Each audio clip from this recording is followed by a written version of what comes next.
জনগণের রাজনীতি নাকি রাজনীতির জনগণ? রাজনীতির আয়নায় কতটা প্রতিফলন জনগণের, তাদের অবস্থান কোথায়, সেই হিসেবটি বুঝতে যমুনা টেলিভিশনের রাজনীতির এই আয়োজনে পুরো সময় আপনাদের সাথে আছে আমি রোকসানা আঞ্জুমান নিকোল।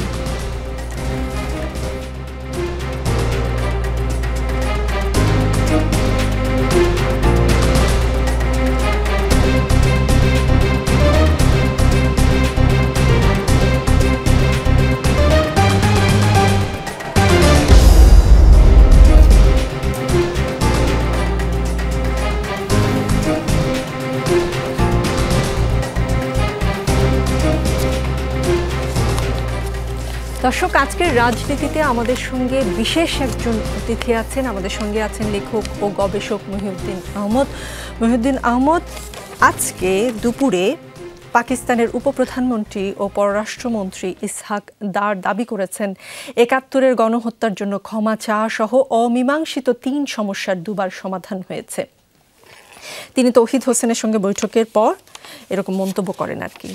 তো মন্ত্রী পর্যায়ের বৈঠকে অমীমাংসিত বিষয়গুলো নিয়ে আলোচনার ব্যাপারে ইসহাক দারের কাছে জানতে চাওয়া হয়। তিনি বলেন, অমীমাংসিত ইস্যু নিয়ে তিনি বলেছেন যে ১৯৭৪ সালে প্রথমবারের মতো বিষয়টি নিষ্পত্তি হয়েছে, আর ওই সময়ের দলিলটি ২ দেশের জন্য ঐতিহাসিক।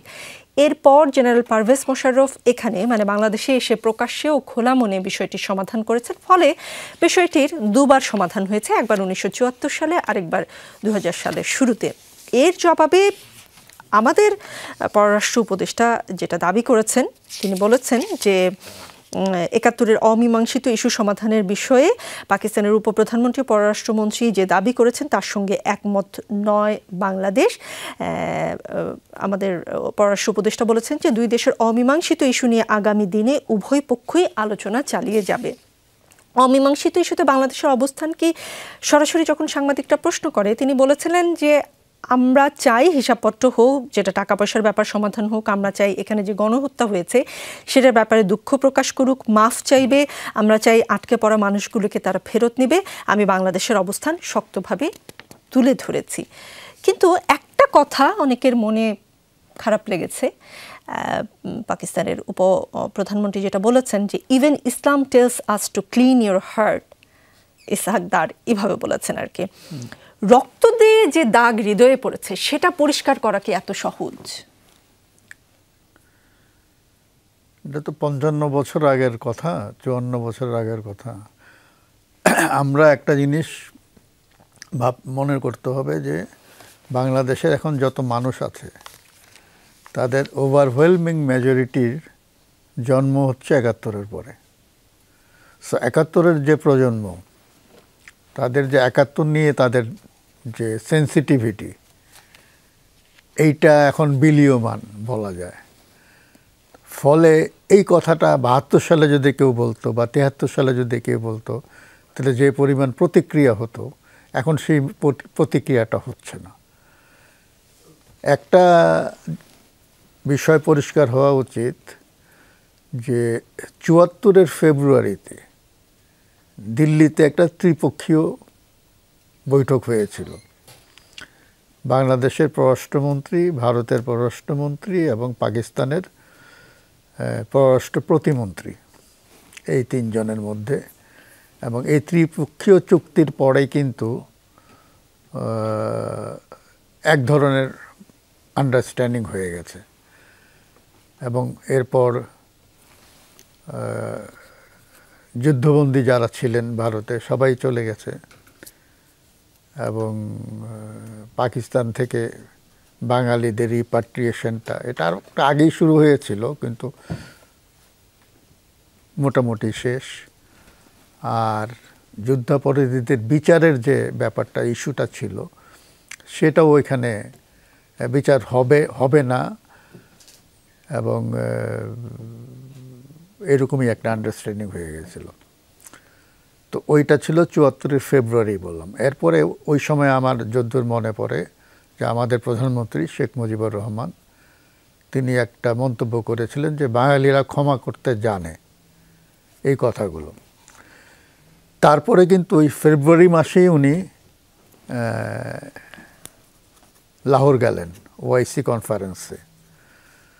তো আমি জানি না, মানে আমরা মানে একটা হচ্ছে যে আপনি এই বিষয়টা বাংলাদেশের চোখ দিয়ে দেখতে পারি, আমরা দিল্লির চোখ দিয়ে দেখতে পারি, ইসলামাবাদের চোখ দিয়েও দেখতে পারি। কথা হচ্ছে আপনি কিভাবে দেখবেন।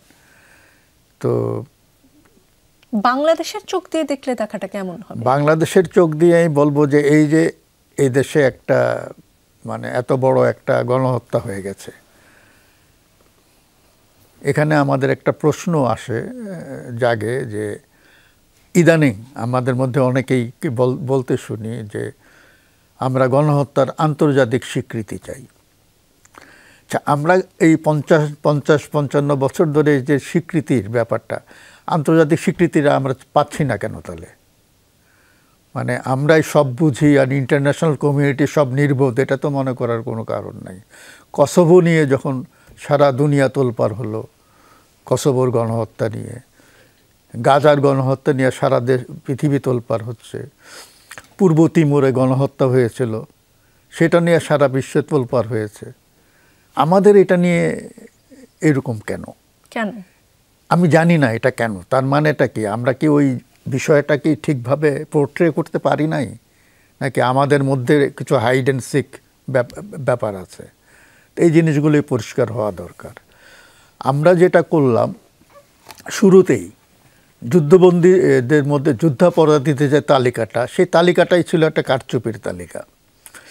অপারেশন সার্চলাইটের যারা প্ল্যানার এবং যারা ২৫শে মার্চের এই প্ল্যানটা ইমপ্লিমেন্ট করলেন, তাদের কেউ কিন্তু যুদ্ধাপরাধীদের তালিকায় নাই। এই যে ১৯৫ জন, অবভিয়াসলি তালিকায় থাকার কথা ইয়াহিয়া খানের, ওই তালিকায় থাকার কথা। আমি যদি সিভিলিয়ানদের বাদও দিই, তালিকায় থাকার কথা টিক্কা খানের, তারা কেউ নাই। গুল হাসান খান নাই, জেনারেল মিঠা খান নাই, যারা এখানে এগুলো করেছে। এখন খাদিম হোসেন রাজা নাই। থাকলো কারা? আমরা উপরের দিকে দেখে নিয়ে আসি এরা ফর্মালি, অর্থাৎ যুদ্ধবন্দীদের মধ্যে থেকেই তালিকাটা করা হয়েছে। যারা এখানে গ্রেপ্তার হয়েছে যুদ্ধবন্দী হিসাবে, যাদেরকে ভারতে নিয়ে যাওয়া হয়েছে, তালিকাটা তাদের মধ্য থেকে। যারা যুদ্ধবন্দী হয় নাই তালিকায় তারা কেউ নাই। তখনই এই প্রশ্নটা উঠেছিল যে আসলে আমরা কি এটাকে একটা বার্গেনিং চিপ হিসেবে ব্যবহার করছি কিনা। যে এখানে আমি আরেকটা কথা আপনাকে বলবো, একটু অপ্রাসঙ্গিক মনে হতে পারে, যে বাংলাদেশ যখন জাতিসংঘের সদস্যপদ চেয়ে আবেদন করে ৭২ সালে সেপ্টেম্বরে যখন সম্মেলনটা হয়, তখন কিন্তু চীন ভেটো দিয়েছিল। এটা আমরা সবাই জানি। তো চীন কেন ভেটো দিয়েছিল? তারা কি বাঙালি দেখতে পারে না, পছন্দ করে না, বা পাকিস্তানের প্রতি তাদের ভালোবাসা বেশি? তা না। ওদের পয়েন্টটা ছিল, ওদের যে পররাষ্ট্রমন্ত্রী যিনি জাতিসংঘ সম্মেলনে গিয়েছিলেন, হোয়াং হো, আমার মনে আছে, উনি বলেছিলেন যে যতদিন এই যুদ্ধবন্দীরা আটক থাকবে ততদিন তারা আমাদেরকে স্বীকৃতি দেবে না। এই যুদ্ধবন্দীরা যখন সবাই ফিরে গেল, তারপরে কিন্তু তারা আর ভেটো পাওয়ারটা এক্সারসাইজ করে নাই। তো ২টা বছর আমাদের দেরি হলো। এখন এটার জন্য কি আমরা দায়ী না ভারত দায়ী? আমরা কি আসলে সম্পর্ক স্বাভাবিক করতে চেয়েছি, নাকি ভারত এটাকে আটকে রেখেছে? ভারতের আটকে রাখার কারণ আছে যে পাকিস্তান যদি ৩ ডিভিশন সৈন্য হারায়, তাহলে সামরিক ক্যাপাবিলিটির দিক দিয়ে ভারত লাভবান হয়। কারণ ওই মুহূর্তে ২-১ বছরের মধ্যে পাকিস্তানের যে অর্থনীতি, ৩ ডিভিশন সৈন্য রেস করাটা খুব ডিফিকাল্ট, প্রায় অসম্ভব। এইটা একটা হিসাব আছে। কিন্তু ওর পরে আমরা দেখলাম যে ৭৪ সালে তাদেরকে ছেড়ে দেওয়া হলো, আমরা ২ বছর পরে স্বীকৃতি পেলাম। এখানে আমরা কতটুকু জাতীয় স্বার্থে মানে পদক্ষেপ নিয়েছি আর কতটুকু ভারতের চাপে পড়ে আমরা এইটা নিতে পারি নাই, এই প্রশ্নটা কিন্তু এখন উঠে যায়। শেখ মুজিব যখন লাহোরে গেলেন, এইটা একটা নাইভ একটা প্রশ্ন হতে পারে যে পাকিস্তান প্রকাশ্যে গণহত্যার দায় স্বীকার করে ক্ষমা চাওয়ার শর্তে তিনি যদি লাহোরে যেতেন, তাহলে এক ধরনের সিনারিও হতো। তিনি তো সেটা করেন নাই। তিনি সেখানে গেছেন, এবং এয়ারপোর্টে তাকে যারা স্বাগত জানাতে এসেছিলেন, পাকিস্তানের প্রেসিডেন্ট ফজল এলাহি চৌধুরী, প্রাইম মিনিস্টার জুলফিকার আলী ভুট্টো, এবং সেখানে তাকে বিমানবন্দরে সিঁড়ি দিয়ে নামার পরে তার সঙ্গে সহাস্য করমর্দন করলেন টিক্কা খান। সেই ছবি কিন্তু ভারতীয় পত্রপত্রিকায় ছাপা হয়েছে, আমি দেখেছি, হিন্দুস্তান স্ট্যান্ডার্ড, আনন্দবাজারে। আমাদের কাছে খটকা লেগেছে, কী ব্যাপার, টিক্কা খানের সাথে উনি করমর্দন করছেন কেন? উনি তো বলতে পারতেন যে উনি যেন এয়ারপোর্ট সেরিমনিতে না থাকে। অর্থাৎ কি, শেখ মুজিব এই সুযোগটা নিয়েছেন লাহোরে গিয়ে যে উনি পাকিস্তান এবং পাকিস্তানের মাধ্যমে এই যে একটা ইসলামী উম্মা যাদেরকে আমরা বলি আর কি, তার সঙ্গে একটা নতুন একটা উইন্ডো খোলা। কারণ বাংলাদেশ অনেকটা একঘরে হয়ে গিয়েছিল। Bharat, Soviet union, east Europe, এর বাইরে বাংলাদেশের ওই রকম সর্বজনীন গ্রহণযোগ্যতাটা ছিল না। এই আক্ষেপটা শেখ মুজিবের মধ্যে ছিল। উনি একটা নতুন উইন্ডো খুলতে চেয়েছেন। তাহলে তার মধ্যে তখন শেখ মুজিব তো আমাদের নেতার ওই সময়, তো তার মধ্যে কি জিনিসটা কাজ করেছে ওই সময়? আমার তো মনে হয় ওই যে কথাটা বলেন যে বাঙালি ক্ষমা করতে জানে, আর আশা প্রকাশ করা হয়েছিল যে পাকিস্তান তাদেরকে বিচার করবে। তা পাকিস্তান তাদের মতন করে বিচার করেছে। তারা প্রায় 4000 অফিসারকে বরখাস্ত করেছে, তারা আর্মিতে রিইনস্টেট করে নাই। নিয়াজির চাকরি চলে গেছে, রাও ফরমানির চাকরি চলে গেছে, এগুলো তারা করেছে। কিন্তু গণহত্যার যে বিচারটা, এই ট্রায়ালটা তো আমরাও করতে পারতাম, আমরা তো করি নাই। 72, 73, 74-এ তো আমরা এটা করি নাই আমরা তো। সুতরাং এটা নিয়ে কিন্তু রাজনীতিও হয়েছে অনেক। এরপরেও যদি আমরা দেখি এই যে 40-50 বছরে যে পাকিস্তান আসল অপরাধী যারা, তাদেরকে আমরা ছেড়ে দিয়েছি, আর তাদের কোলাবোরেটরদেরকে আমরা বিচারের জন্য আমরা তাও সেটা অনেক দেরিতে। এবং পরবর্তীতে আমরা দেখলাম যে জামাতে ইসলামীর যারা নেতা ছিলেন, যাদেরকে পরবর্তীতে বিচার করে ফাঁসি দেওয়া হলো, এটা যতটা না মানে মানবতা বিরোধী অপরাধ বা যতটা না জামাত করা, তার থেকে অনেক বেশি ছিল রাজনৈতিক কারণে। অর্থাৎ আওয়ামী লীগ সবসময় চেয়েছিল যে জামাত যেন বিএনপির সঙ্গে অ্যালাইন্ড না থাকে, বিচ্ছিন্ন হয়। বারবার তাদেরকে সিগন্যাল দেওয়া হয়েছে, তোমরা 20 দলীয় জোটে থাকবে না, বা তোমরা নেতৃত্ব চেঞ্জ করো। এই যে ব্যারিস্টার আব্দুর রাজ্জাককে দিয়ে একটা মুভ করা হয়েছিল, জামাত কথা শোনে নাই, তারপরে এই কাজগুলো হয়েছে। সুতরাং আমি মনে করি এখানে অনেক ইস্যু ইনভলভড আছে। তো আজকে যেই কথাটা আসছে, এই যে ইসাকদার যে আসলেন মানে পাকিস্তানে, তাকে নিয়ে যে কথাবার্তাগুলো হচ্ছে, এই কথাবার্তাগুলো কিন্তু এর আগেও অনেক হয়েছে, অনেকবার হয়েছে, কিন্তু প্রতিবারই কিন্তু এই জায়গায় আটকে থাকে। আমাদের এখানে নেতারা রেগুলার পাকিস্তান ভিজিট করেছেন, পাকিস্তানের নেতারা এখানে এসছেন, কখনোই কিন্তু বলা হয় নাই যে যতদিন পর্যন্ত এটা না হবে ততদিন আমরা আদৌ, আমাদের যখন ওই দুই দেশের নেতাদের মধ্যে সামিট মিটিং হয়, আদৌ তারা এই বিষয়গুলো নিয়ে আলাপ করেন কি না আমার যথেষ্ট সন্দেহ আছে। বাইরে অনেকে অনেক কিছু বলে, কিন্তু আমার মনে হয় না তারা এগুলি নিয়ে আলাপ করে। আলাপ করলে তাহলে পরবর্তী মিটিংটা তো হতো না, ওইটা সমাধান না হওয়া পর্যন্ত হতো না।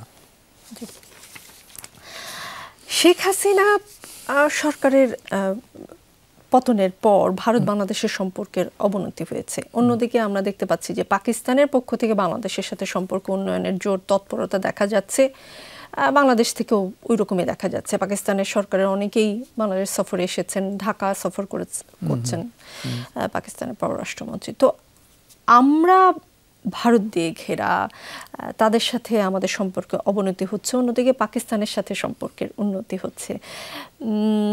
বিএনপি, জামায়াত, এনসিপি সহ অনেক দলের প্রতিনিধিদের সাথে পাকিস্তানের প্রতিনিধি দল দেখা করেছে। এই সম্পর্কের উত্থান ও পতন আসলে কি বার্তা দিচ্ছে, কোন দিকে যাচ্ছি আমরা?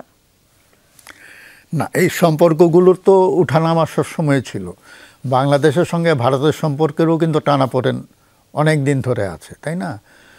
75-এ একবার সম্পর্ক খারাপ হলো, সেটা আবার রিভাইভড হলো, আবার খারাপ হলো। আবার পাকিস্তানের সঙ্গেও তাই। আমার মনে আছে যখন বেনজির ভুট্টো যখন পাকিস্তানের বিরোধী দলের নেতা, তখন তিনি এই সাউথ এশিয়ান এই দেশগুলোর বিরোধী দলের নেতাদের একটা সম্মেলন ডেকেছিলেন এবং সেই সম্মেলনে শেখ হাসিনা গিয়েছিলেন। তারপরে তো বেনজির প্রাইম মিনিস্টার হয়ে এই দেশে এসেছেন, তখন অবশ্য শেখ হাসিনা পাওয়ারে ছিলেন না। তা যাই হোক, তো এই যে যোগাযোগগুলো কিন্তু সবসময় আছে, কিন্তু আমরা দেখেছি পাকিস্তানের সঙ্গে যে বাংলাদেশের সম্পর্কটার ওঠানামাটা অনেকটা নির্ভর করে ভারত পাকিস্তান সম্পর্কের উপরে। মানে ভারতের সঙ্গে পাকিস্তানের সম্পর্ক যখন খুব ভালো থাকে, তখন দেখা যায় যে পাকিস্তানের সঙ্গে বাংলাদেশের সম্পর্কও ভালো থাকে। যখন ভারতের সঙ্গে পাকিস্তানের সম্পর্ক খুব তিক্ত, তখন বাংলাদেশের সঙ্গেও বা পাকিস্তানের সঙ্গে, তার মানে হচ্ছে কি বাংলাদেশের নেতারা, রাষ্ট্রনেতারা মানে ভারতীয় লেন্স দিয়ে পাকিস্তানকে বিচার করে। এটা আমরা বহুবার দেখেছি। ওই কি বলে না, এটা যেমন শেখ হাসিনা, এই অপবাদ তো আওয়ামী লীগের ঘাড়ে বা আওয়ামী লীগকে দেওয়া হয়। এটা কি সকল, আপনি বলছেন সকল যারা ক্ষমতায় আসে তারাই? না, আওয়ামী লীগের সঙ্গেই বিএনপির সময় তো এটা, বিএনপির সঙ্গে তো পাকিস্তানের, বিএনপি যখন পাওয়ারে থাকে তখন পাকিস্তানের সঙ্গে সম্পর্ক এত খারাপ হয় না, ভালোই থাকে। কিন্তু আমি বলি যে আওয়ামী লীগ পাওয়ারে থাকুক আর বিএনপি পাওয়ারে থাকুক বা এরশাদ পাওয়ারে থাকুক, যখন দুই দেশের শীর্ষ নেতারা বৈঠক করেন, আমার ধারণা তারা এই ইস্যুগুলি নিয়ে কখনোই কথা বলেন না, যে ৭১-এর অপরাধ কিংবা ওই যে সম্পদের ভাগাভাগি। তার মানে কি এই প্রবলেমটাকে আনসলভড রেখে যুগে যুগে রাজনৈতিক দলগুলো কেবল রাজনীতিই করে গেছে?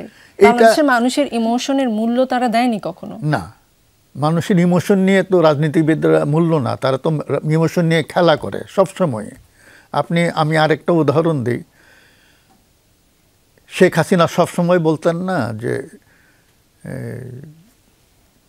বঙ্গবন্ধু হত্যার পেছনে বিশাল ষড়যন্ত্র ছিল, নেপথ্যে অনেক লোক ছিল, হ্যাঁ, এবং উনি টার্গেট করতেন সবসময় জিয়াউর রহমানকে।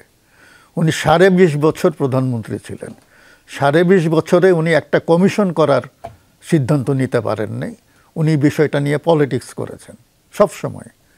ওই শেখ মুজিবের প্রতি মানুষের যে যতটুকু মানে আমি বলবো যে আগ্রহ কিংবা ভালোবাসা আছে, সেটা নিয়ে উনি খেলা করেছেন ২.৫ বছর, একটা কমিশন করে নাই।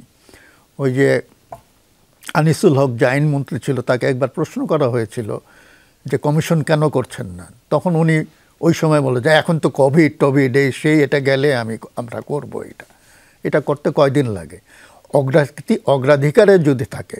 অর্থাৎ হচ্ছে কি এই ধরনের মুজিব হত্যা বা ৭৫-এর আগস্ট হত্যাকাণ্ডের একটা যদি স্বচ্ছ তদন্ত হতো, তাহলে তো আমরা নেপথ্যের অনেক কিছু জানতে পারতাম। একটা সম্ভাবনা আছে যে এটা যদি সত্যি সত্যি তদন্ত হয়, তাহলে থলের অনেক বিড়াল বেরিয়ে পড়তে পারে এবং এর ফলে আওয়ামী লীগের লাভ হবে না, বরঞ্চ আওয়ামী লীগ ক্ষতিগ্রস্ত হতে পারে। এরকম একটা আশঙ্কা থেকে এই প্রবলেমটাকে তারা জিয়ে রেখেছে। এটা অনেক সময় তারা করে। প্রধান উপদেষ্টা বলেছেন ফেব্রুয়ারিতেই নির্বাচন, সিসি শনিবার বলেছেন আগামী সপ্তাহে ঘোষণা হতে পারে নির্বাচনী রোডম্যাপ। তারপরেও নির্বাচন ফেব্রুয়ারিতে হবে কিনা 2026-এর ফেব্রুয়ারিতে, সেটা নিয়ে রাজনৈতিক দলগুলো এবং অনেক জনগণের মধ্যেও এক ধরনের আসলে আশঙ্কা, সন্দেহ, অবিশ্বাস আছে। সেটা কেন হচ্ছে? আশঙ্কা অবিশ্বাস হচ্ছে যে রাজনীতিবিদরা এখন মাঠ গরম করা যে সমস্ত কথাবার্তা বলছেন, এই কথাবার্তার কারণেও কিন্তু কিছু কিছু আতঙ্ক ছড়ায়। যেমন এই যে ঐকমত্য কমিশন যেটা আছে, তারা তো জুলাই সনদ অনেকগুলো প্রস্তাব দিয়েছে। এটা নিয়ে কিন্তু এক ধরনের পোলারাইজেশন দেখি আমরা, যে বিএনপি এবং আরও ২-১টা দল তারা চাচ্ছে যে এই নির্বাচনটা এই সময় হতেই হবে, সংস্কার এগুলো যা আলাপ হয়েছে, এরপরে বাকিটা সংসদে গিয়ে হবে। আর কয়েকটি দল বলছে, বিশেষ করে এনসিপি এবং জামাত এবং আরও হয়তো কয়েকটা দল থাকতে পারে, তারা বলছে না, আগে সংস্কার করতে হবে ইত্যাদি ইত্যাদি ইত্যাদি। তো এ নিয়ে একটা মাঠ গরম আছে এবং এর ফলে হয়েছে কি, এই পরস্পর বিরোধী কথাবার্তা শুনে মানুষের মধ্যে এক ধরনের দ্বিধা, এক ধরনের সন্দেহ, এক ধরনের কনফিউশন যে আসলে নির্বাচনটা হবে কিনা। কিন্তু আমার যেটা মনে হয় নির্বাচনটা হবে হবে এই জন্য বলছি, আমি আপনার প্রোগ্রামে একবার বলছিলাম যে মানে জুলাই অভ্যুত্থানের আগে যে শেখ হাসিনা আরও 2 টার্ম থাকবে, তার ফিজিক্যাল মেন্টাল ফিটনেস চিন্তা করে, এবং 2034 সালে আমরা একজন নতুন প্রধানমন্ত্রী দেখতে পারি, আনলেস এ মিরাকল হ্যাপেন্স। তো that miracle happened on 5th August 2024, তাই না? তো আমরা তো এর 1 সপ্তাহ আগেও জানতাম না যে এরকম একটা হতে পারে। তো ঠিক সেরকমই নির্বাচনের ব্যাপারেও কিন্তু আমার কেন জানি মনে হয় যে এই ধরনের একটা বড় রকমের অঘটন বা মিরাকল না হলে নির্বাচন হবে। কারণ হচ্ছে অধ্যাপক মোহাম্মদ ইউনূস, তার তো একটা এক্সিট লাগবে। তো তার যদি এই যে একটা সম্মানজনক প্রস্থান যদি তিনি নিজে চান, তাহলে তাকে নির্বাচন দিয়ে চলে যেতে হবে। এবং উনি পরিষ্কার করে বলে দিয়েছেন যে নির্বাচনের পরে যে সরকার আসবে সেই সরকারের সাথে তিনি সম্পর্কিত থাকবেন না, এটা খুব লাউড অ্যান্ড ক্লিয়ার। এখন সরকার যদি চায় নির্বাচন করতে, তাহলে এই নির্বাচন কেউ ঠেকাতে পারবে না। আমরা দেখেছি যে কোনো পার্টিসিপেশন ছিল না মানুষের, দলগুলোর তো ছিল না, ভোটাররাও ভোট দিতে চায় না। তারপরেও 96-এর 15ই ফেব্রুয়ারি একটা নির্বাচন হয়েছিল, তো সরকার চাইলে করাই নিতে পারে।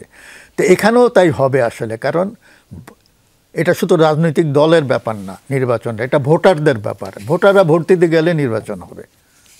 আপনি বলছেন যে সরকার চাইলে আসলে নির্বাচন করাই নিতে পারে এবং কোনো মিরাকেল না হলে নির্বাচনটা হবে, কিন্তু আওয়ামী লীগকে বাদ দিয়ে যদি নির্বাচন হয়, সেই নির্বাচন বানচালের চেষ্টা হবে না? মানে আওয়ামী লীগ এবং তাদের তো বহুত ইন্টারন্যাশনাল বন্ধুও আছে, তারা সেই রাষ্ট্রগুলোর তরফ থেকে কি নির্বাচন বানচালের কোনো ষড়যন্ত্র বা চেষ্টা হবে না? এখানে দুইটা এলিমেন্ট আছে। একটা হচ্ছে আমরা জানি বিএনপিকে বাইরে রেখে আওয়ামী লীগ শেখ হাসিনা 3টা নির্বাচন করেছিল, 2014, 18 এবং 24, এবং 3টা নির্বাচনই ক্রেডিবল হয় নাই। একটা মেজর একটা পার্টিকে বাইরে রেখে নির্বাচন করলে যা হয়, এটা ক্রেডিবিলিটি পায় না, কোথাও গ্রহণযোগ্যতা পায় নাই। এখন এই প্রশ্নটা আছে যে আওয়ামী লীগের মতন একটা বড় দল যার কোটি কোটি সমর্থক আছে, তাদেরকে বাইরে রেখে যদি একটা নির্বাচন হয়, নির্বাচনে যারাই আসুক, ধরে নিলাম বিএনপি আসবে, সে নির্বাচন ক্রেডিবল হবে কিনা, এই প্রশ্নটা একটা আছে। তাহলে আপনি এই যে কয়েক কোটি ভোটারের ইচ্ছার প্রতিফলনটা আপনি কিভাবে ঘটাবেন, এটা একটা প্রশ্ন। দ্বিতীয়ত হচ্ছে আওয়ামী লীগকে যদি আপনি নির্বাচনের বাইরে রাখেন, তারা সংক্ষুব্ধ হবে, সংক্ষুব্ধ হয়ে তারা অনেক কিছু করতে পারে। এটা আমি অস্বাভাবিক না, কারণ আমরা জানি 2014 নির্বাচনের সময়ে বিএনপি ঘোষণা দিয়েছিল তারা এটা প্রতিরোধ করবে, এবং আগে পরে আমরা দেখেছি লাগাতার হরতাল, অবরোধ এবং নানান রকমের জ্বালাও পোড়াও। অনেকে বলে এটা বিএনপি করেছে, অনেকে বলে এটা গোয়েন্দারা করেছে। যেটাই হোক, একটা অস্থির একটা সময় আমরা গিয়ে দেখেছি, তো প্রতিরোধ কিন্তু করতে পারে নাই, নির্বাচনটা কিন্তু করে নিয়েছে আওয়ামী লীগ। তো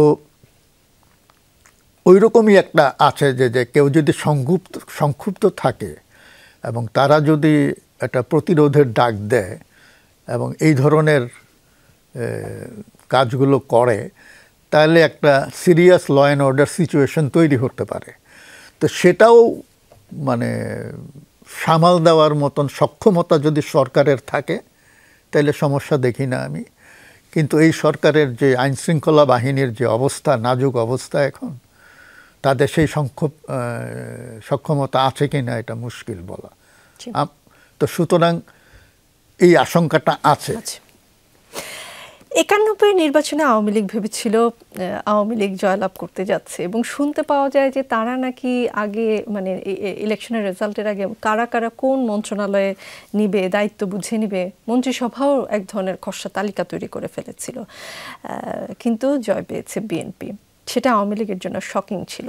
2026-এ বিএনপি কোনো শক পেতে যাচ্ছে না তো? কেননা যদি জামায়াত, এনসিপি এবং ইসলামী দলগুলো একটা মানে বাকি যত দল আছে, ধরে নিলাম যে বিএনপি বাদে বাকি সবগুলো দল একসাথে হয়ে গেল, তখন বিএনপির জন্য কোনো কিছু শকিং কোনো কিছু অপেক্ষা করছে কিনা? এখানে তো মানে এখানে আমি মনে করি যে আমরা এইভাবেও দেখতে পারি যে অনেকগুলো দল আছে যাদের আসলে কোনো ভোটারদের মধ্যে কোনো অবস্থান নাই, এবং অনেক দল আছে সেই দলের দ্বিতীয় ব্যক্তিটির নাম আমরা জানি না, এরকম দল আছে তো অনেক।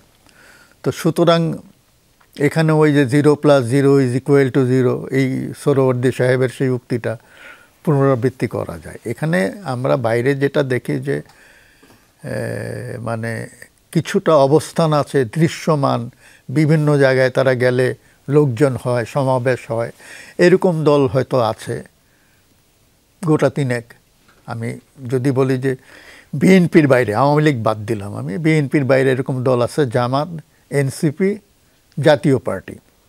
জাতীয় পার্টির ভবিষ্যৎটা কি আমরা জানি না, এটাই নির্বাচন হয়তো করতেও পারে, কারণ জাতীয় পার্টি তো একটা ভাঙা হয়েছে, এখন একটাকে এটা নতুন মোড়কে এখন আনা হবে, এবং তারা একটা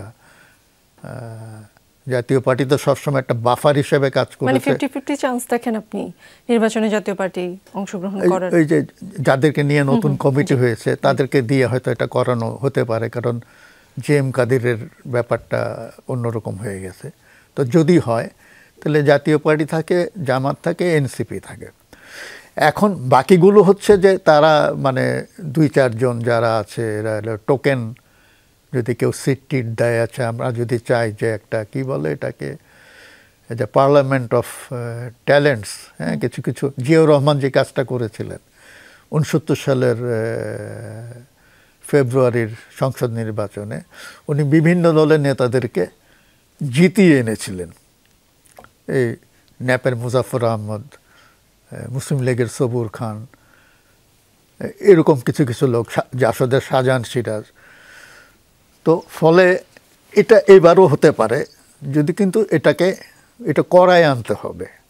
এটা অনেকেই হয়তো নিজের মানে শক্তি দিয়ে এরা জিততে পারবে না, তো এটা এক ধরনের অ্যারেঞ্জমেন্ট।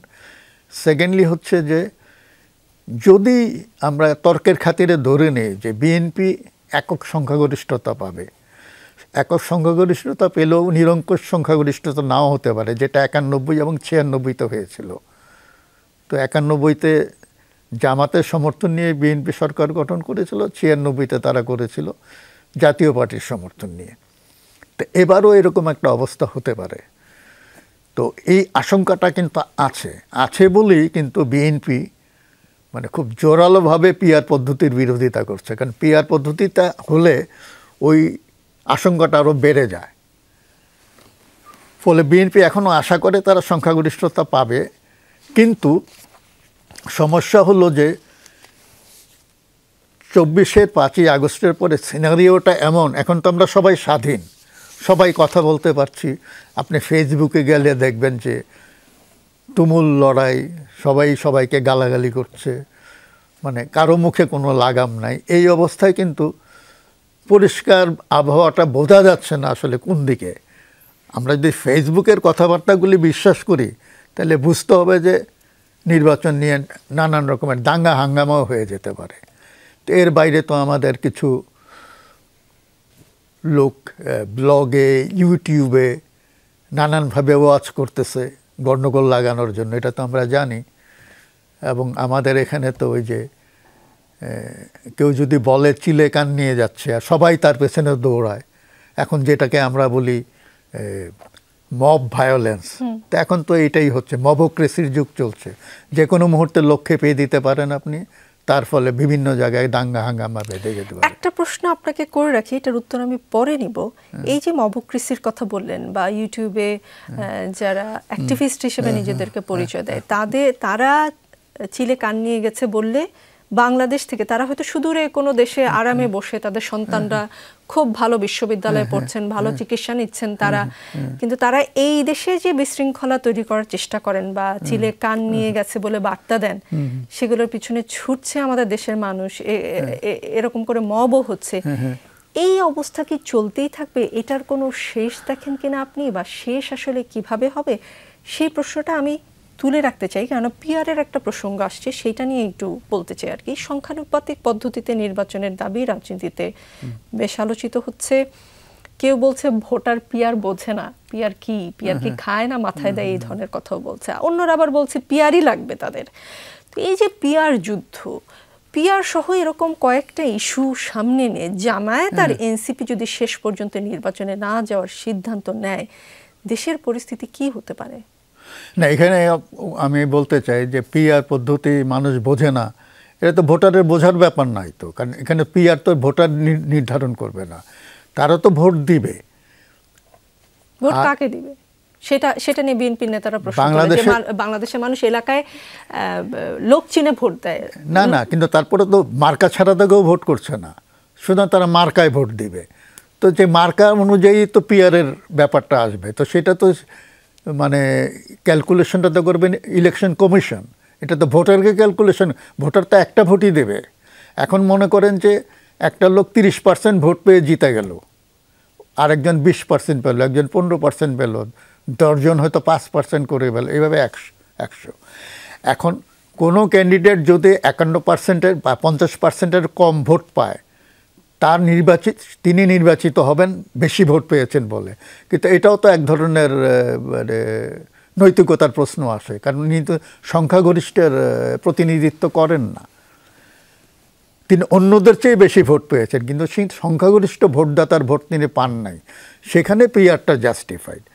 এখন যারা একটু কম ভোট পেয়েছে তাদের ভোটারদের ইচ্ছার প্রতিফলন যদি আপনি ঘটাতে চান, তাহলে তার জন্য তো একটা ব্যবস্থা থাকতে হবে। আমি সরাসরি বলছি না, কিন্তু যখন প্রশ্নটা আসলো যে একটা উচ্চ কক্ষ হবে, সেই উচ্চ কক্ষে আপনি এই যে পিআর পদ্ধতিটা অ্যাপ্লাই করতে পারেন, যে সেখানে কিছু আসলো। আদারওয়াইজ তো উচ্চ কক্ষের কোনো দরকার নেই, কারণ নিম্ন কক্ষে যেভাবে রিপ্রেজেন্টেশনটা হয়, উচ্চ কক্ষে যদি ওইভাবেই হয়, তাহলে এই যে কোটি কোটি টাকা খরচ করে একটা উচ্চ কক্ষ পোষার দরকারটা কি? শুধু ট্যাক্স পেয়ারদের খরচ বাড়ানো। এরপরে যে প্রশ্নটা করলাম যে জামায়াত এনসিপি আরও কিছু ইস্যু সামনে আনছে এবং হুমকি দিচ্ছে যে তারা সামনের নির্বাচন বয়কটও করতে পারে, এর কোনো সম্ভাবনা বা আশঙ্কা দেখেন কিনা, বা এই ধরনের কোনো ঘটনা ঘটলে কি হতে পারে? এগুলো আছে, কথাবার্তা তারা বলছে, পরস্পরের বিরুদ্ধে বিষোদ্গার তারা করছে, এগুলো আমরা দেখছি। কিন্তু এটা কতটুকু তারা সিরিয়াস আর কতটুকু মানে চাপ সৃষ্টি করার জন্য আর কতটুকু পাতানো খেলা, এটা বলা খুব মুশকিল। আমরা অনেক পাতানো খেলা দেখি নির্বাচনে, যে তুই আমার বিরুদ্ধে বলবি, আমি তোর বিরুদ্ধে বলবো, এই জিনিসটা কিন্তু রাজনীতির মধ্যে আছে। পাতানো খেলা বলতে আপনি কি ইঙ্গিত দিচ্ছেন? যে বিএনপি ভাবছে যে তার কিছু বিরোধী দল দরকার, আওয়ামী লীগ নেই বলে এইরকম কিছু ভাবছে? না, আমি জানি না। বিএনপি যদি মনে করে যে তারা সংখ্যাগরিষ্ঠতা পাবে, সরকার গঠন করবে, তাহলে তাদের একটা কনসার্ন হতে পারে যে তারা বিরোধী দল হিসেবে কোন দলকে চায়। তারা কি জামাত ইসলামীকে প্রধান বিরোধী দল হিসেবে পেলে কমফোর্টেবল ফিল করবে, নাকি এনসিপিকে পেলে বা অন্যদেরকে পেলে? এইটার কিন্তু একটা হিসাব তাদের মধ্যে আছে। দ্বিতীয়ত হচ্ছে, রাজনীতিবিদরা মুখে যেটা বলে এটা তাদের অন্তরের কথা না, আর মনে মনে যেটা ভাবে, হিসাব কষে, সেটা মুখে কখনো বলে না। এটা আমরা আমাদের অভিজ্ঞতা থেকে দেখেছি। সুতরাং এখন যে সমস্ত কথাবার্তা হচ্ছে, একজন আর একজনের বিরুদ্ধে ঢিল ছুটছে, বিষোদ্গার করছে, এটাই যে তাদের সব মনের কথা, এটা মনে করার কোনো কারণ নেই। এই জন্যই বললাম এটা পাতানো খেলা হতে পারে। জুলাই সনদ ঘিরে রাজনৈতিক দলগুলোর মধ্যে মতানৈক্য দেখা দিচ্ছে। বিএনপি বেশ কিছু বিষয়ে আপত্তি জানিয়েছে, এনসিপি, জামাত সহ বেশ কিছু দল এই সনদের আইনি স্বীকৃতির দাবি করছে। ঐকমত্য কমিশনের পক্ষ থেকে এই সনদকে সংবিধানের ওপরে প্রাধান্য দেওয়ার কথা বলা হয়েছে। আদালতেও এই সনদ নিয়ে কোনো প্রশ্ন তোলা যাবে না, এমন ধারাও রাখা হয়েছে। জুলাই সনদ নিয়ে আপনার মূল্যায়নটা একটু বুঝতে চাই। না, এই কথাগুলো আমার কাছে খুব একটা মানে গ্রহণযোগ্য মনে হয় না। কারণ আমরা বলছি সংবিধান হচ্ছে সর্বোচ্চ আইন, সেটাকে তাহলে আমরা এটাকে কি সুপার কনস্টিটিউশন বলবো নাকি? মানে এটা কি উপরে স্থান দেওয়া মানেটা কি, তাই না? দ্বিতীয়ত হচ্ছে যে এটাকে সবাই যদি একটা যদি কনসেনসাস না হয় তাহলে এটা কখনোই টেকসই হবে না। এবং আমরা দেখছি যে এই সনদটা তৈরি করেছে সরকার, অন্তর্বর্তী সরকার, যে সরকারের আমি বলবো যে নির্বাচিত সরকার না এনিওয়ে। তো এই ধরনের একটা সরকার তো কোনো কিছু ইম্পোজ করে দিতে পারে না, মানে তাদের সেই বৈধ অধিকার নাই। তারা এটাকে দিয়েছে একটা প্রস্তাব, আমার কাছে মনে হচ্ছে এটা একটা প্রস্তাব, এবং এই প্রস্তাবে এমনি হাওয়া থেকে আসে নাই, জন আকাঙ্ক্ষা অবশ্যই আছে। মানুষ যেগুলো চায় তারই আর্টিকুলেশনটা একভাবে হয়েছে, এবং আরও অনেক কিছু আছে। এবং এইটা নিয়ে রাজনৈতিক দলগুলোর সঙ্গে অনেক দিন ধরে কথাবার্তা হচ্ছে, দর কষাকষি হচ্ছে, নেগোসিয়েশন হচ্ছে। সবাই একমত, সব ব্যাপারে একমতও নন। সবাই সব ব্যাপারে একমত যেগুলোতে নন সেগুলো টেকানো যাবে না। তো এখানে তো গোয়ার তুমি করার কোনো জায়গা নাই আসলে। আর যখন একটা নির্বাচন হবে, হ্যাঁ না, এই সরকার পারত, এটা যদি একটা বিপ্লবী সরকার হতো যে সে থাকবে 5 বছর 10 বছর, কোনো নির্বাচন না, এবং একটা রেজিমেন্টেড একটা গভর্নমেন্ট থাকতো, যেটা আমরা বিপ্লব পরবর্তী অবস্থায় ভিয়েতনামে দেখেছি, চীনে দেখেছি, হ্যাঁ, কিউবাতে দেখেছি, সোভিয়েত ইউনিয়নের কথা বাদই দিলাম। আমাদের এখানে তো সেটা না, আমাদের এখানে গণতন্ত্র আছে, মানে সত্যিকার গণতন্ত্র, যেটা বলতে স্বাধীনতা, মুক্তি, এটা আমরা এখন এনজয় করছি, যে যা খুশি করতে পারে এখানে, মানে কোনো বাধা নাই। তো এই অবস্থায় কিন্তু আপনি ওই ধরনের কোনো কিছু ইম্পোজ করতে পারবেন না মানুষকে। ঘরে ঘরে গিয়ে তো আমরা এটার পক্ষে, হ্যাঁ আরেকটা হতে পারতো, আপনি প্রস্তাবটা গণভোটে দিয়ে দিলেন, হ্যাঁ না, তাইলে একটা জিনিস। এই সরকার সেই পথেও যাচ্ছে না। তো বাকি থাকলো নির্বাচিত সরকারের হাতে পড়ে এটার কি অবস্থা হবে। তো নির্বাচিত সরকার যদি কিছু কিছু বাস্তবায়ন করে, একমত হয়ে যদি সংবিধানে কিছু কিছু ঢুকায়, সেটা পারবে, আদারওয়াইজ এটা টেকসই হবে না। তো চাইলেই এটা হবে না। নির্বাচনের যাত্রা চলছে, নির্বাচনের কথা হচ্ছে, কে থাকবে না থাকবে, একে অপরকে কথার কাদা ছোড়াছুড়ি হচ্ছে। তার মধ্যেই কিন্তু ছাত্র সংসদ নির্বাচনের আয়োজনও চলছে। বেশ ডাকসু সহ বেশ কয়েকটি বিশ্ববিদ্যালয়ে ছাত্র সংসদ নির্বাচনের যাত্রা শুরু হয়েছে। ছাত্র সংসদ থেকে জাতীয় নির্বাচনের মধ্য দিয়ে জাতীয় আকাঙ্ক্ষাকে পূরণ হবে? এইটা হয় না আসলে। মানে একটা ছাত্র সংসদ নির্বাচন এটা কখনোই, মানে হ্যাঁ, মানে একটা ছাত্র সংসদ নির্বাচনে যে ধরনের মানে আমরা ফলাফল দেখি, সেটা কতটুকু জাতীয় নির্বাচনে প্রভাব ফেলে, খুব একটা ফেলে না। আমি এটা বলবো যে বড় দলগুলো বিশেষ করে, আমরা যদি দেখি 1971 সালের মুক্তিযুদ্ধের পরে ক্ষমতাসীনরা কখনোই ডাকসু ইলেকশনে যেতে নাই। ক্ষমতাসীনদের অঙ্গ সংগঠন, ছাত্র সংগঠন ডাকসু ইলেকশনে কখনোই যেতে নাই। 73 সালে তো ছাত্রলীগ, সরকারি ছাত্রলীগ, ছাত্র ইউনিয়ন মিলে ঝুলে ব্যালট বাক্স হাইজ্যাক করে একটা কাণ্ড করেছিল, তারা তো সবাই হেরে গিয়েছিল। তারপরে এই জিয়ার সময়ে জিতল কি জাসদের ছাত্র সংগঠন, এরশাদের সময়ও জাসদ, বাসদ।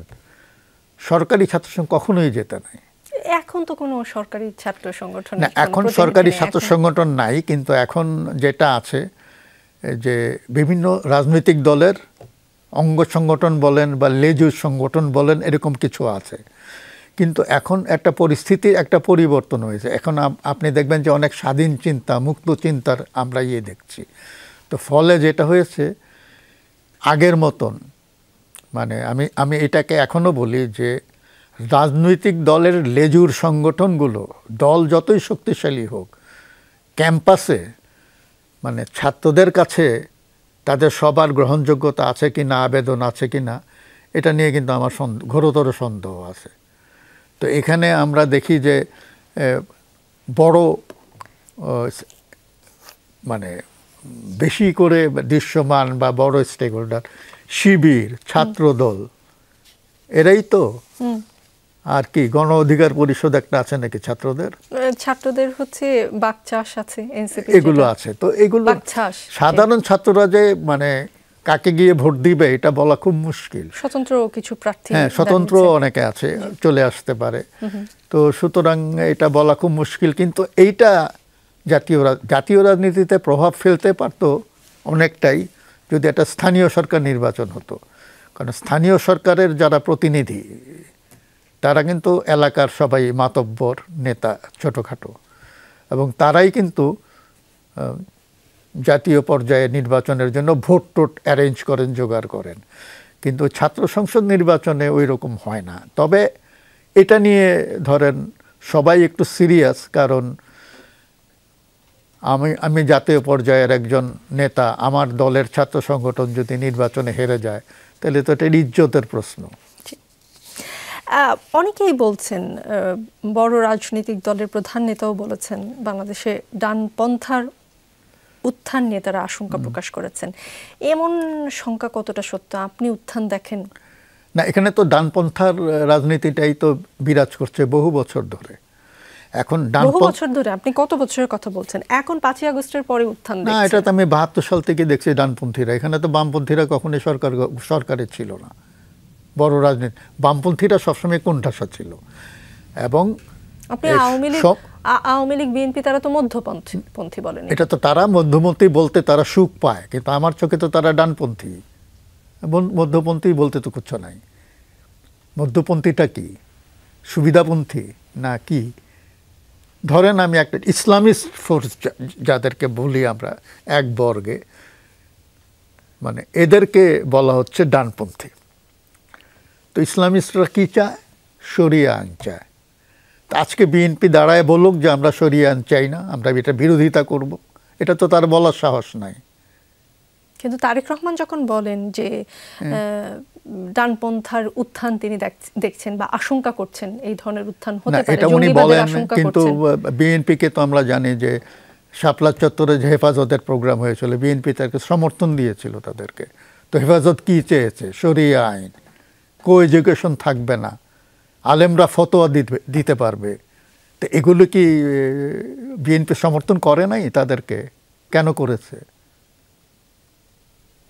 তো আওয়ামী লীগ বিরোধী একটা প্রবণতাকে তারা সমর্থন করেছিল এই জন্য।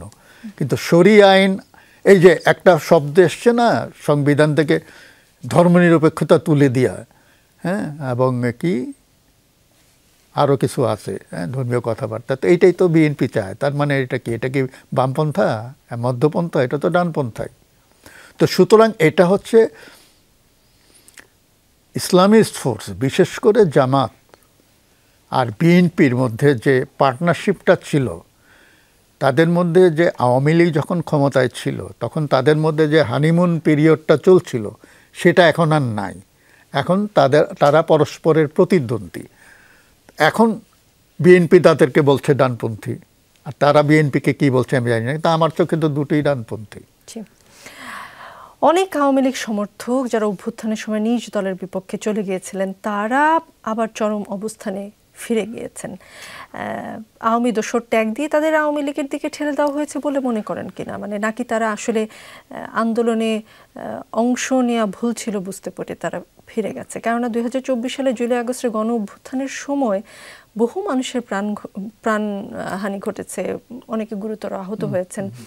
এর পরেও আসলে আওয়ামী লীগের শীর্ষ থেকে তৃণমূল পর্যন্ত কারোর মধ্যে তেমন কোনো অনুশোচনা নেই। বরং যেটা দেখা গেছে যে অনেকে ওই সময়ের আওয়ামী লীগের ভূমিকা, আওয়ামী লীগ সরকারের ভূমিকা সমর্থন করেননি বা এই আন্দোলনকে সাপোর্ট করেছেন, তারাই বরঞ্চ 1 বছর বা 6 মাস পরে তারা আবার তখন বলছেন যে তাদের তখনকার অবস্থান ভুল ছিল। আওয়ামী লীগ এর আগেও কিন্তু ক্ষমতাচ্যুত হয়েছে 75 সালে, তাই না? তো এর ফলে হয় কি, ক্ষমতা হারালে ফলে এক ধরনের আত্মোপলব্ধি হয়। তখন তারা কিছুদিন চুপচাপ থাকে, দলের মধ্যে কিছু পোলারাইজেশন হয়, দল ভাঙে, নতুন নেতৃত্ব আসে অনেক সময়, এবং তারা অনেক কথাবার্তা বলে। খুব একটা হার্ড লাইনে যায় না। কিন্তু এবার যেটা আমরা দেখলাম যে আওয়ামী লীগের মধ্যে কোনো অনুশোচনা নাই এবং তারা সব কিছুতেই দেখছে একটা ষড়যন্ত্র হিসাবে। তো ৭৫-এর যে আওয়ামী লীগ মানে বলবো যে হাইবারনেশনে গিয়েছিল, আর এখন যে আওয়ামী লীগ, হ্যাঁ, পলাতকা, আমাদের আপা এখন পলাতকা, তাই না? তো এটা ডিফারেন্ট, কারণ তখন ছিল একটা দল, আর এটা এখন যেটা হয়েছে এটা একটা পরিবার। দলটা কিন্তু নাই আসলে। সুতরাং এই পরিবারের তালুকটা আপনি ধ্বংস করে দিয়েছেন। এটা তো তারা কোনোদিন বলবে না যে আমরা ভুল করেছি, ওরা তো তালুক ফেরত চায় আগের অবস্থাটা। তো সুতরাং অতীতে আমরা যেটা দেখেছি যে একটা দল যখন মানে মানুষ প্রত্যাখ্যান করে তখন তারা ফিরে আসার জন্য একটা চেষ্টা থাকে তার। এটা কিন্তু তারা, এরা জানে যে এরা কখনো ফিরে আসবে না, কারণ যেভাবে তারা গেছে এটা ফিরে আসার রাস্তা তারা রাখে না। আওয়ামী লীগ আবারও ফিরে আসার বার্তা দিচ্ছে এবং বলছে তারা আরো ভয়ঙ্করভাবে ফিরে আসার কথা। শেখ হাসিনার বা শেখ পরিবারের নেতৃত্বে আওয়ামী লীগ কি আবারও ফিরতে পারবে, আপনি কি মনে করেন? এটা নির্ভর করে, কারণ এখন কিন্তু আওয়ামী লীগ আমরা যেটা দেখছি এটা হচ্ছে বলবো যে ভারতের একটা আউটলেট। মানে ভারত যদি সিরিয়াসলি চায় তাহলে তারা এটা নানান কারসাজি করে এটা করতে পারে। ইভেন আমরা যে তর্কের খাতিরও যদি ধরে নিই যে আওয়ামী লীগ আপাতত আসবে না, বিএনপিও যদি আসে, এই বিএনপি আর আগের বিএনপি হবে না। কি হবে? তাইলে এদের মধ্যে একটা রিয়েলাইজেশন আছে যে বাংলাদেশ আর ভারতের মধ্যে যে পারস্পরিক সম্পর্কটা এবং অবস্থানগত যে দূরত্ব, ভারত একটা খুব বড় দেশ, অর্থনৈতিক, রাজনৈতিক, সামরিক সব দিক দিয়ে। সুতরাং আপনার একটা হোস্টাইল প্রতিবেশীর সঙ্গে আপনাকে যদি এক্সিস্ট করতে হয় তাহলে আপনি কি কৌশলে করবেন? বিএনপি অনেক আগে অনেক কাজ করেছে, যে জন্য তারা ভারতকে অ্যান্টাগোনাইজ করেছে। এখন হয়তো সেটা করবে না, অন্যরকম কৌশলে যাবে। তাদের সুর অনেক পাল্টে গেছে বা পাল্টে যাবে। সুতরাং ভারতের কাছে প্রশ্নটা হচ্ছে, তার মূল প্রশ্নটা কিন্তু নিরাপত্তার প্রশ্ন, অন্য কিছু না। এখানে আপনি সারাদিন ভারতকে গালি দেন, তাদের কিচ্ছু যায় আসে না। কিন্তু ভারত যদি মনে করে যে না, এখান থেকে ভারতের নিরাপত্তার জন্য আপনি হুমকি না, তাইলে ভারত আপনাকে ডিস্টার্ব করবে বলে মনে হয় না। আচ্ছা, তো সেই নিশ্চয়তা যদি তারা অন্য কোনো রাজনৈতিক দলের কাছ থেকে পায় তাহলে তাকে ভারত গ্রহণ করবে। আচ্ছা, অনুষ্ঠানের একদম শেষ দিকে চট করে দুটো প্রশ্নের উত্তর একটু নিয়ে নিতে চাই। ট্যাগিং নিয়ে একটা প্রশ্ন করেছিলাম আপনাকে বিরতির আগে, এবং মব কালচার নিয়ে প্রশ্ন করেছিলাম। মুক্তিযুদ্ধের পক্ষে কথা বললেই আওয়ামী লীগের পক্ষের লোক হিসেবে ট্যাগিং দেওয়া হচ্ছে, যেটা আগে মুক্তিযুদ্ধে বিভিন্ন ব্যক্তির ভূমিকার সমালোচনা করলেই বলা হতো যে মুক্তিযুদ্ধ বিরোধী। ওইটা আবার উল্টাভাবে অন্য একটা ট্যাগিং মানে চলছেই আর কি, যে কেউই আসলে এখন মুক্তিযুদ্ধের পক্ষে বললে কোনো কথা বলবে তাকে আওয়ামী দোসর ট্যাগ দেওয়া হচ্ছে। এইটা বন্ধ হবে নাকি? না, মুক্তিযুদ্ধের পক্ষে কথা বললেই কি ট্যাগিং হয়? হয়তো দেখতে পাচ্ছি না, মুক্তিযুদ্ধের সঙ্গে কথা বলে যদি আবার সঙ্গে সঙ্গে বঙ্গবন্ধু জিন্দাবাদ, দেশরত্ন শেখ হাসিনা জিন্দাবাদ বলে, তখন ট্যাগিংটা হয়। কারণ আওয়ামী লীগের বাইরে যে দলগুলো আছে সেসব দলে তো প্রচুর মুক্তিযোদ্ধা আছে। আমি জামাতকে বাদ দিলে বাকি দলগুলি তো মুক্তিযোদ্ধার পক্ষেরই দল, প্রচুর। আওয়ামী লীগের চাইতে বিএনপিতে মুক্তিযোদ্ধার সংখ্যা বেশি। তো সুতরাং মুক্তিযোদ্ধার পক্ষে বললেই ট্যাগিং হয় তা না, কিন্তু মুক্তিযুদ্ধের সঙ্গে যখন আপনি আওয়ামী লীগে মিশিয়ে ফেলবেন তখনই ট্যাগিংটা হয়। মব কালচার বন্ধ হবে আপনি দেখেন খুব জলদি নাকি? না, মব কালচারটা এটা তো মানে যেটা হয়েছে, যেহেতু এটাকে প্রশ্রয় দিয়েছে, এটা প্রশ্রয় পেয়েছে নানানভাবে, এবং এটাকে লেজিটিমাইজ করারও একটা চেষ্টা হয়েছে। এটা হচ্ছে জনগণের ক্ষোভের প্রকাশ বলে অনেক দায়িত্বশীল অবস্থান থেকে লোকেরা বলেছে, ফলে এটা আরও লাই পেয়েছে। তো এইটা সরকার যদি চায় 24 ঘন্টার মধ্যে এটা বন্ধ করতে পারে। জি, সরকারের কথা যখন বললেন, এটাই শেষ প্রশ্ন, এই সরকারের দক্ষতা ব্যর্থতা কি কি দেখেন? ডক্টর ইউনূসকে প্রধান উপদেষ্টা হিসেবে আপনি কেমন মার্কস দিবেন? Golden A plus, normal GPA 5, 4.75, নাকি কোনো রকম পাস নাকি ফেল? না, আমরা এটা ডিপেন্ড করে আমরা মোহাম্মদ ইউনূসের কাছে কি আশা করেছিলাম। সে আশার সঙ্গে আমাদের প্রাপ্তির দূরত্বটা যত বেশি হবে আমার স্কোর তত কম হবে। তা আমার আশাটা কি? আমি মনে করি অন্তর্বর্তী সরকারের অর্থই হচ্ছে একটা সরকার থেকে আরেকটা সরকারে যাবে, মাঝখানে অল্প কিছু দিনের জন্য এই সরকারটা, এবং এটাও এক ধরনের কেয়ারটেকার সরকার, তাই না? তো সুতরাং সে এই সরকারের কাজটা কি? সরকার বলছে সংস্কার করবে। আপনার এটা আমি এটা 55 বছরের জঞ্জাল বলবো না, এটা শত শত বছরের যে জিনিসটা আমরা উত্তরাধিকার সূত্রে পেয়েছি, এটা তো আপনার 1-2 বছরে কিছু হওয়ার কথা না। আর এই সরকার এমন কোনো দৃশ্যমান প্রমাণ দিতে পারে নাই যে এরা অতীতের শাসকদের চাইতে আলাদা। আগেরা তারা যে স্টাইলে চলেছে ওরা একই স্টাইলেই চলছে, কথাবার্তার মধ্যে একটু পরিবর্তন আছে। তো কথাবার্তা তো মুখরোচক কথাবার্তা আমরা অনেক বলতে পারি। এই সরকারের কাজ হচ্ছে একটা সুন্দর নির্বাচন দিয়ে এরা চলে যাবে, যেটা বারবার প্রধান উপদেষ্টা বলছেন যে পৃথিবীর সেরা নির্বাচনটা তিনি দেবেন। তো সুতরাং এই নির্বাচনটা যদি উনি সময় মতন দিতে পারেন তাহলে আমি তো তাদেরকে 10-এ 10 দিব। নির্বাচন সময় মতো হলে এই সরকারকে মহিউদ্দিন আহমদ 10-এ 10ও দিতে চান। তবে রাজনীতিতে শেষ কথা বলে কিছু নেই, চলতে থাকবে। আগামী বৃহস্পতিবার রাত 9টায় আবারও দেখা হবে।